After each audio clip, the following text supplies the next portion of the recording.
Guys, welcome to my channel. If you're new, my name is Din and I'm going to show you how to prepare your ingredients, mix the spices and then cook the dish. Very simple method I'm going to use, so please follow the instructions carefully. So let's cook.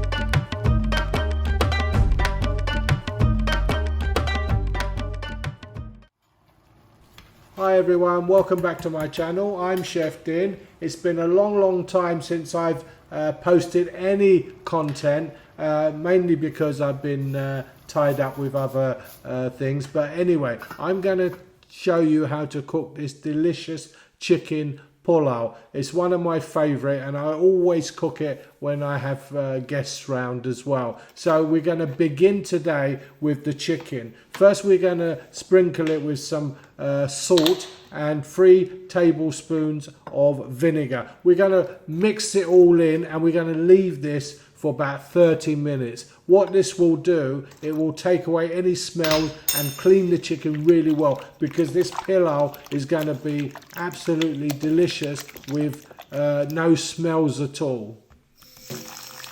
Also, we're going to wash the rice a few times until the water becomes clear, and we're going to leave that to one side so that it can just soak in the water a little bit, and we're going to leave this for about 30 minutes or so until we need it when we add it to our pulao.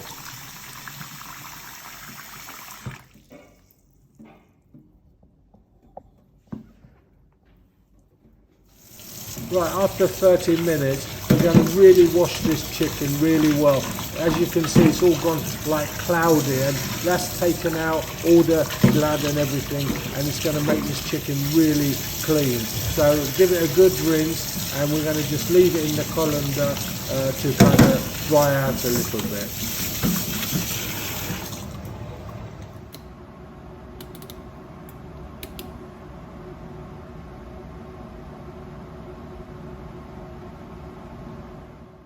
Right, let's start now. We're going to start with the ghee. So get a hot pan, large pan like I have here. Make sure the lid fits really well. It's very important when you're cooking pulaus that you have a good tight fitting lid. So I'm not going to talk too much now. I'm going to just let you watch the video and see what I'm doing, and basically that's it. This is a very quick dish. It won't take too long. I think within 45-50 minutes you can cook this dish once you get everything ready. And remember, stop the video at the beginning, get all your ingredients ready, and then start to cook this dish. It's not very difficult, it's very easy, and it's very tasty. And before I do go, remember, if you haven't subscribed to my channel and you enjoy my content, please subscribe, hit that notification button so you get notified when I post new videos. Anyway, I'm going to leave it there, and I'm going to just let you watch this video because it's basically self-explanatory. So I bid you goodbye now, and take care and enjoy this pulao.